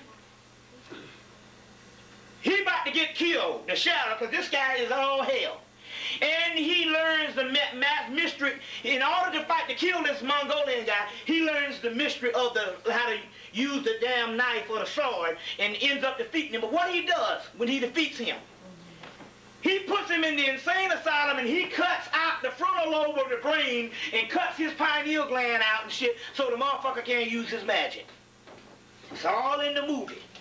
I'm looking at this stuff, and it is all in the actual movie. Now, let me show you some science here. When you read the Bible, or you read the Zohar, or you read anything that you read sacred, anytime you hear the word impure spirits, they talk about Lilith. Lilith gives man these impure spirits. Anytime you hear the word impure spirits, it's not talking about impure as far as nasty as the physical earth. The impure spirits means it is alien to this particular sector of the universe, or it's alien to this universe, which makes it impure, or it makes us a virus in this universe. Now, what is a virus? A virus is an alien object that goes into something and literally breaks down the cell structure or the molecules of that object. Okay? What is melanin? Melanin is a particle that came from another dimension and is trapped in this dimension, and ultimately that particular virus will break down the particles in this dimension. That's what the vampire does. Sucks. You see what I'm saying? You get where I'm coming from? That's what melanin does. That's why the 12 monkeys was talking about the virus. I have to put this together, but it's different levels on this thing. Yeah. It's different levels of all types of things. Yeah. In the Zohar, as well as in doggone the Old Testament, the Torah. If you get the Torah, you gotta get the damn Jewish shit, the Torah and they shit. Not the modified one put into the Bible. You got to go get that shit. You'll see the word alien all through the shit, even in Ezekiel and Isaiah. You see what I'm saying? But they talk about impure spirits. And they say these impure spirits, they're talking about something that is alien to this particular dimension, and ultimately it will be the stuff that liberates from this dimension because it's not of this dimension. Well, they say that the ones that will rise up is that one that is slain from the foundation of the earth. That means that because the foundation of the earth is why he is slain. They say that this earth, or this world, is built on the existence of, it is built on the collapsing of, or it is compiled on the collapsing of the doing away of several other primal worlds. This world comes into being, it is built off of the leftover parts of several other primal worlds. And this world comes into being. The last one, the physical one, which is called the impure one. You see what I'm saying? It's called the impure one. The original God set type and is called shit. Shut. Now what does shit do? If you have shit in your body and somebody damn seal up your asshole, sooner or later that shit will take over the body and the body has to die. Well, because shit is excrement. It's something that's alien or foreign that's ingested, and it has to come out. If it doesn't come out, it would literally turn to cancer. That's what cancer is. What we are aliens in this world that we come from. We are masters of the omniverse, not the universe. You see. And so therefore, we were down here, but after a course of a billion or 2 years, we literally become the virus and the stuff that deteriorate this type shit. Yeah. So that is what is called the Satan. It is the turner back. The accursor, the turner back. You see what I'm saying? Look, if you study 2 chapters, get this book, Kabbalistic Universe by Zev Ben Simon Halvey.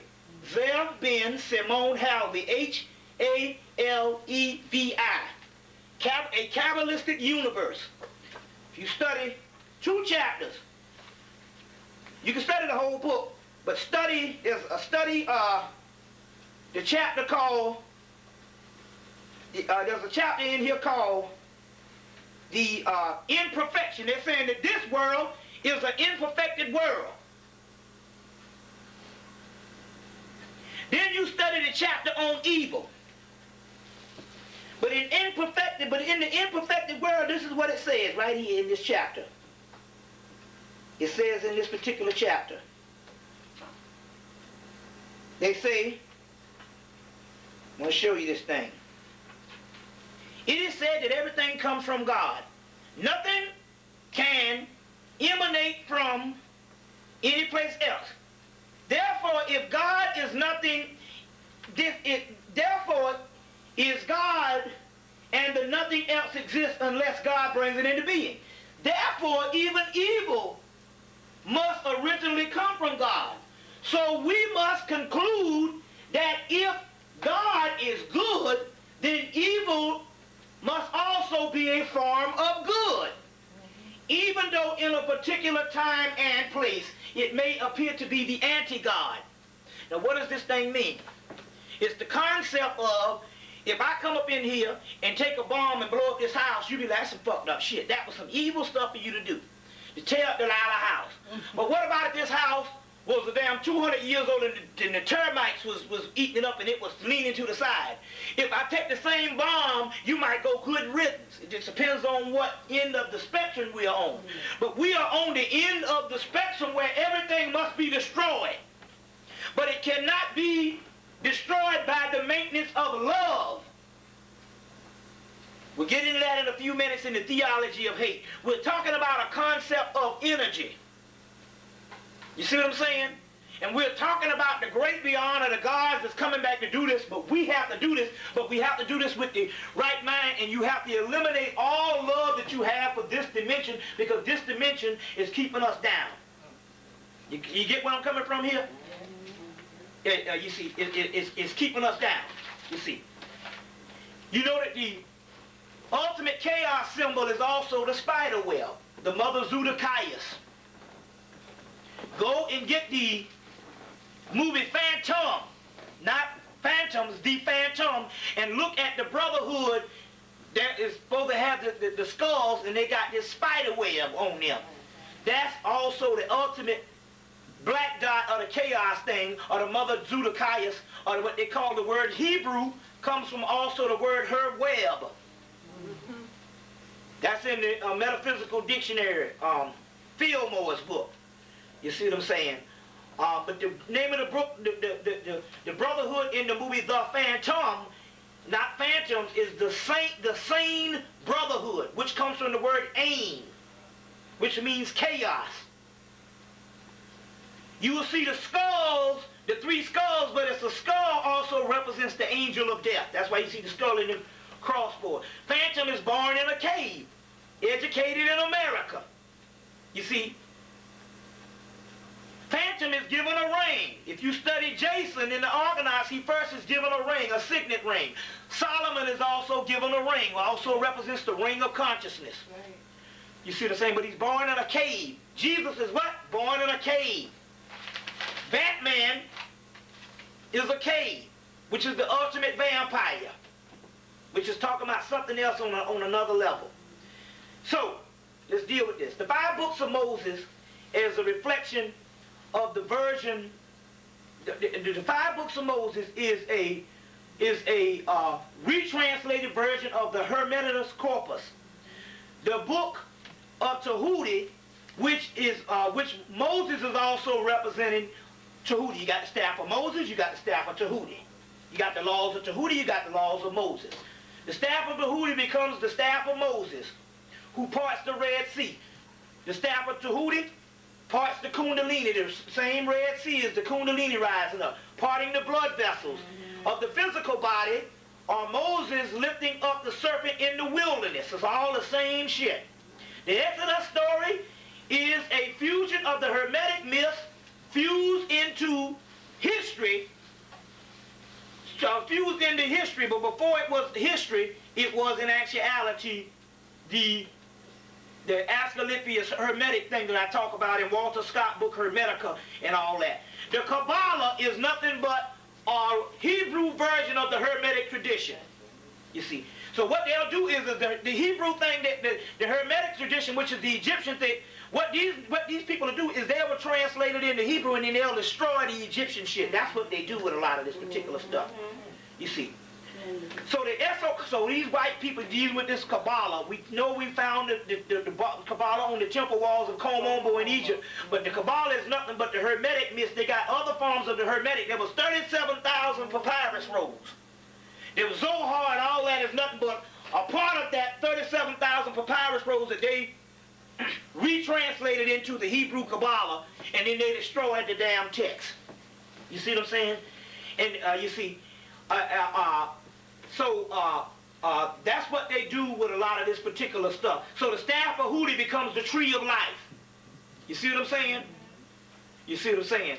All of this particular stuff is the way. Or also the Djed pillar becomes the tree of life. So these you see, that's how all of this particular stuff is always translated at this particular time. The Hermetic and the Zohar, in the Zohar it says that it refers to different races of men, which they say do not all descend from Adam. That's in the Zohar. Sir Isaac Mayer's Kabbalah. It says that all races of men do not descend from Adam. In Walter Scott's book, I lost the page, but I will find it. It says that the greatest evil known to man is the creation of another motherfucking man. Right in the damn book again. Just more and more stuff. But it says in the Kabbalah, which the Jews ain't got no part. This is the original black people, that not all races of men ascended from Adam, of the Atum, of the Atum. You see, of the Atum. Going right along, going right along. The bloodline of the Holy Grail is the bloodline of the Moor. Now, the Moors, the Moors was a consortium of all ancient black people from the ancient world. What they would do is this. This is what the Africans would do. Remember now, you talking about masters. Pour me a cup of that wine. Light it up there. Better give me a cup of wine. Yeah. You want need paper? You want need some ice with that? Yeah, I got plenty of that, man. Apple cider or what that? Look. I tried to heat up. Whip in some sherry. Okay. Let's pour me. Now look. Good enough for me. You want need some ice with that? It's hot. What? Sweet. Wine? A little bit of ice. Yeah, it's left over from yesterday. Yeah. Cherry wine. At that. At that. At that. So, what the Moors is a consortium of different Africans. The Africans understood after they closed the Temple of Isis, the last temple in Egypt, that this particular knowledge had to get out of Africa and go to the European, because they understood prophecy that we would be going into slavery. So that if they didn't educate the European, once we went into slavery, all would be lost. So by giving the European knowledge and all, that's the reason why we got Knowledge 9 books and shit, because the Moors set it up that way so we can get the knowledge on the other end. So, some of the priests from the Temple of Komombo, which the Kabbalah, or the priesthood of Tahuti, what they did is, they said, well, what's the new religion in the world? They said, well, it's Islam, because that's the new shit with Muhammad. So it's almost like, the religion, a religion is fake. A religion is only a political instrument. So the religion is no different than the Nazi Party, than the Democratic Party, the Republican Party. You understand what I'm saying? It's a coalition. This is what we can't make the thing. We thinking that the Moors are Islamic. The African could go into religion because, remember, this is an ancient way of thinking. The religion would be just like your Democratic Party. that means it is a political tool that is going to conquer something, and they can use it as a force that they can go as an umbrella, as a banner. So because Mohammedanism was the new thing, the religion, they cloaked themselves under the religion and went up into Europe, and these Egyptians, that's why they call the Egyptians, the gypsies, the bastardized children of the Moors, Egyptians, the gypsies. These Egyptians and these Kemites went up into doggone Europe and started teaching them. So, they taught them the whole Holy Grail shit. But the Holy Grail that they're telling you about, the Holy Grail is supposed to be the mystery of this particular cup that carried the blood of Jesus. But it's based on a lineage or a family that's supposed to live in the last days. That's supposed to be the kingdom that's reestablished Camelot. Well, before it was Camelot in Britain and shit, remember the original people that got the Grail story was the people from Ireland that was settled by the Gnostic Moors. And later on, because Britain conquered Ireland, they took the Moor story and translated it, and Camelot becomes Britain. But when it was in Ireland, Camelot was supposed to be a futuristic city at the ends of the earth. Just like they say in the Hermetic text, a futuristic city, which this is the goddamn Camelot. That's why the Moors taught the people, and that's why the Moors came over here and built a city that is a remnant of Egypt. And Washington, D.C. is nothing but a new Egypt. It says in the Hermetic text it will be a new Egypt in the future. Now the entire government structure, the seal of the dollar bill, the courtroom, the whole Washington, D.C. is the new Egypt. Or the new Kemetic, the new Camelot, the new lot of Kemetic. As it says in the Hermetic text, it will be a new Kemetic at the end of the earth. So Camelot was not supposed to be Britain. These Britons stole it and translated it and made Arthur's place in Britain. The new Camelot is in America. That's why they even call Kennedy in the 60s Camelot. That's why up until recently they was calling Bill Clinton shit Camelot. That's why fucking Britain went and got them a young motherfucker. And he's good friends with Bill Clinton, the prime minister in Britain. That's why they killed Diana, because she didn't name her child King Arthur. Named him Philip. But the real Camelot is America. So the same guy Gardner that wrote this here, wrote the book Bloodline of the Holy Grail, he even mentions in his book, trace it to America, as well as the book Holy Blood, Holy Grail, traced as to America. This is Camelot. And there's supposed to be a gathering in the Isles of Avalon. Avalon is like a mentor. The gathering of the masters is America, and we are the ones gathering right now, talking this shit right now as we talk. Now. You see, as we talk, right now, we are the ones that actually do that. But they say you'll know the end in the Arthurian mythology when you see the tail of the dragon. Well, the tail of the dragon was the Hale-Bopp comet, the dragon's tail. You see what I'm saying? The dragon's tail. You see, all of this particular stuff is a part of what's going on. Now, look, I'm going to get with this kind of thing here. What time is it? How many hours is this so far? What? How many hours have we been speaking? He started at 6. About 4. About 4? Okay, that's good. That's good. I wanted a good 8-hour take. We don't have to, we just do some stuff. Hold on. Now, I want to get into a couple of things right now. To show you something. Let's see here. First of all, I want to get into this little page right here. First of all, I want to get into this particular thing. Let me get some stuff right. I want to get into this particular thing right now.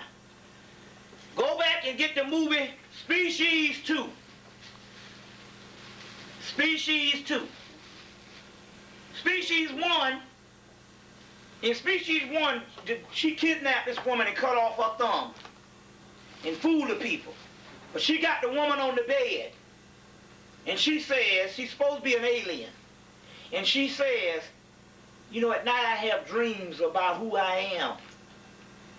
But I don't know who I am, but I have dreams, and sometimes it's trying to come through.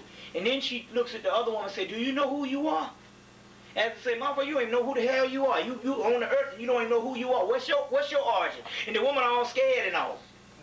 Now in the second one, the white woman is telling her, she says, you got this great power. She said, but it's dormant. She said, it's dormant, which means we got this melanin, but it's dormant. Pay attention to the guy that's in the crazy house that they go to see. He says, what did they go to see? He says, I was trying to tell them when they brought back we got these moon rocks that we found someplace in the Antarctic, and we brought it down, and he said it contained some stuff that is older than the universe. Here it goes again. Some stuff that is older than the universe, or some stuff that is opposite the earth. And I told him if they brought this stuff, if they go up into Mars, he said, please don't go to Mars, because it's supposed to be a Mars rock. This is what he said. He told them, please don't go to Mars. He said, whatever it was in the media that hit the damn Mars, it was outside of the particular universe, so when it hit the Mars, by it not being indigenous to Mars, it literally sheared the whole face of Mars off like an explosion. It was like a virus that literally, because it wasn't interior to Mars, Mars could not survive its impact, and it later on sheared the whole top part of Mars off. He said, so the same thing that sheared that, when they went up to Mars, they brought back this damn species shit. He said, and it's going to do the same thing here. Of course, they had to use this black man's sickle cell to try to kill it and all, but the brother got his knife out and say, I'm going back to Africa on a nigger ass. In the actual movie. You see, in the actual movie. But go back but the thing about it is, when you first go see the movie, you pay a lot of attention to the action going on because you don't know what's next. But go back and listen to the movie. It's a case study on DNA and everything. They put it all in the movie. The movie is full of all types of stuff about our shit. You just got to identify with the alien and try to learn more and more on how the alien function, and you'll know more and more on how you function in the movie. They really put it in the actual movie, and if you go and just listen to the movie over and over, you will see it. It's all in the movie, and they're talking about us. Very key that you understand that at this particular time. Okay, let's see, did I get all this kind of stuff here? So-and-so, so-and-so. Okay. All right, I want to see my notes, because I want to see if I cover everything. So y'all just bear with me 1 minute while I get all my notes. Yeah. While I get all my notes, I want to get this type of thing here. Let's see. Okay. Going on. The Cain and Abel story. The Cain and Abel story is the same as the Osiris and Horus story. Now, I broke this thing for the first time, and I broke it. I broke the Cain and Abel thing. And in breaking that, I break the Osiris story, and I break this thing for the first time since the Typhonians was around and the other people wiped them out. And I broke this particular mystery of the Osirian drama.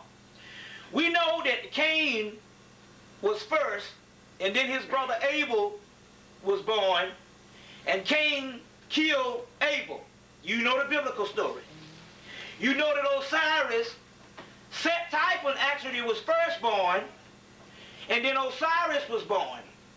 And then Set Typhon kills Osiris. Same predates the Cain and Abel story, but it's all the same mythology. Okay. And I figured this thing out, and I broke the code on this thing. Why did Set kill Osiris, or why did Cain kill Abel? It's the same story. And it has something to do with what's first and what's last. Now, this is the story. First, Set Typhon comes, or Cain comes. One and the same. He's first. By him being first, it means he's born without a physical body. And it makes him free to be a god on this realm, but nevertheless a god. Okay? Long comes Osiris or Abel. He comes after Cain, and he's born right after Cain when the vibratory rate has slowed down. As a result, the second brother is born with a physical body. Okay? He's born with a physical body. Immediately, the second one, Abel or Osiris, is the most beloved. He's the most obedient. He's the most well-behaved. And he's the one that loves nature and this earth. Meanwhile, Set's jealousy, see, these ancient words have a play on words. He was not jealous of him, he was rebellious.